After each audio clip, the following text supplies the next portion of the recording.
In the middle of a candlelight vigil, as tears were falling and candles flickered in the night, a woman walked up, pulled out a gun, then executed her childhood friend in cold blood. But why? Was it betrayal, or was it revenge triggered by death, street loyalty, and a daughter who never made it home? August 4th, 2021, about 9:40 p.m. in Crown Heights, Brooklyn, a funeral for a mutual friend has just wrapped up. A candlelight vigil takes place on Franklin Avenue, where dozens of mourners gather, lighting candles to remember the fallen. Among them is victim Delia Johnson, a 42-year-old mother. On the surface, this should be a night of shared grief. Instead, it becomes a night of terror. Delia Johnson wasn't just any woman, she was a mother, a daughter, a beloved friend. Her mother, Delia Barry, had taken Banton into her home more than once, treating her like a daughter. Decades earlier, Banton and Johnson grew up together, playing in the same neighborhood, celebrating birthdays, and leaning on one another through life's ups and downs. But on that August night in 2021, something snapped. Banton, who had spent years under Johnson's family's roof, silently slipped onto the sidewalk holding a 9mm handgun. Witnesses recall seeing Banton approach Delia from behind. Without warning, Banton fired a single shot to Johnson's head, dropping her instantly onto the sidewalk. As Johnson collapsed, Banton didn't stop there. She pulled the trigger at least 5 more times, spraying the sidewalk where children, grandparents, and clergy had been standing moments before with bullets. The impact was immediate. Mourners screamed and scattered, candles clattering onto the pavement. A chilling body cam video later shown in court shows Delia bleeding out as first responders rushed to her aid. Passersby froze in horror. One witness later said, "It was like something out of a nightmare." Moments after the shooting, Banton jumped into a waiting vehicle and sped away. An NYPD officer pulled her over less than a block away, but thanks to mistaken witness descriptions claiming the shooter was male, Banton was released without arrest. Over the next 4 months, she vanished. Meanwhile, the community was left searching for answers. Why would a woman kill her own childhood friend at a candlelight vigil? In the weeks that followed, rumors swirled. One unsubstantiated story claimed Delia had been beefing with Banton's child's father, allegedly arranging a retaliatory hit that accidentally targeted Banton's child's dad while he was visiting his own daughter. Some said Banton felt betrayed, that Delia had sent a hit man after someone Banton cared about. In that hit, Banton's daughter was shot and was on life support, and Banton ended up having to make the decision to have them pull the plug on her daughter the same day the plug was pulled is the same day she killed her friend in revenge. However, law enforcement and prosecutors never found any credible evidence backing up this version of events. No witness testified to a dispute over a baby father, and investigators could not confirm that Delia had ever plotted violence against Banton's family. In fact,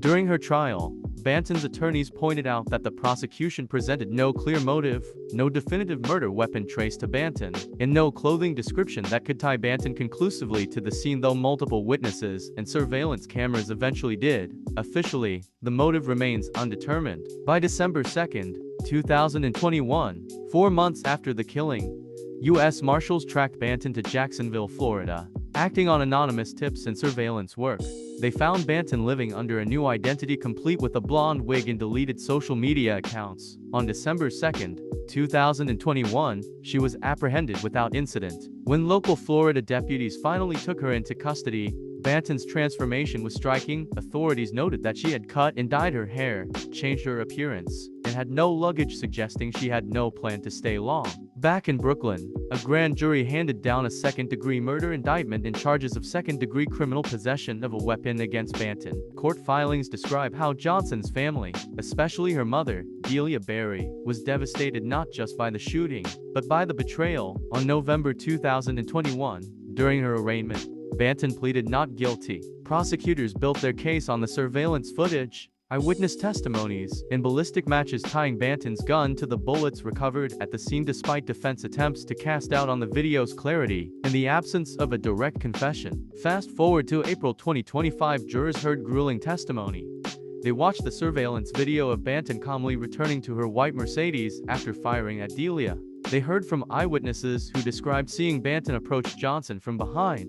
They watched police body cam footage showing Delia bleeding and the chaos unfolding around her. Johnson's mother, Delia delivered a heart-wrenching victim impact statement recalling how she had once taken Banton into her home as if she were her own daughter. Despite Banton's courtroom demeanor, one juror would later say she seemed detached. The prosecution rested on one core point: an execution-style killing, in cold blood, of someone who had stood beside you throughout childhood. On April 3, 2025, the jury returned its verdict: guilty on all counts, second-degree murder, and criminal possession of a weapon. On May 19, 2025, Brooklyn Supreme Court Justice Margaret Martin handed down 23 years to life in prison for Claudia Banton. In court, Banton remained stoic as the judge described the shooting as a cold-blooded execution, a phrase echoed by Brooklyn District Attorney Eric Gonzalez. Gonzalez called it especially shocking that Banton would carry out the murder amid a crowd of mourners. Members of Delia's family spoke in open court. Her sister said,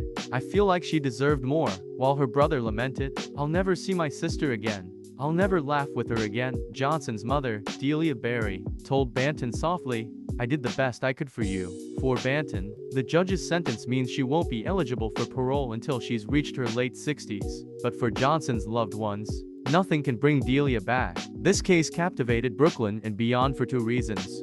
First, it was the tragic betrayal of childhood friends, someone trusted like family, suddenly driven to murder. Second, it raised painful questions about community violence and rumor. No one ever knew exactly why Banton pulled the trigger. Prosecutors could present evidence of the shooting itself, but not the motive behind it. Did jealousy fester? Was there a private dispute that never surfaced in court? Or was it something deeper, rooted in trauma no one saw coming? To this day, those questions linger. Delia Johnson's life was cut short in the blink of an eye at a ceremony meant to honor life. She instead met a violent, senseless death. Claudia Banton will spend the rest of her life behind bars, and while the official record lists her motive as undetermined, the heartbreak left in Delia's family's path is painfully clear. Thanks for watching. Please like, share, and subscribe for more in-depth true crime deep dives. Until next time, stay safe, and remember, sometimes, the closest bonds can turn into the deadliest betrayals.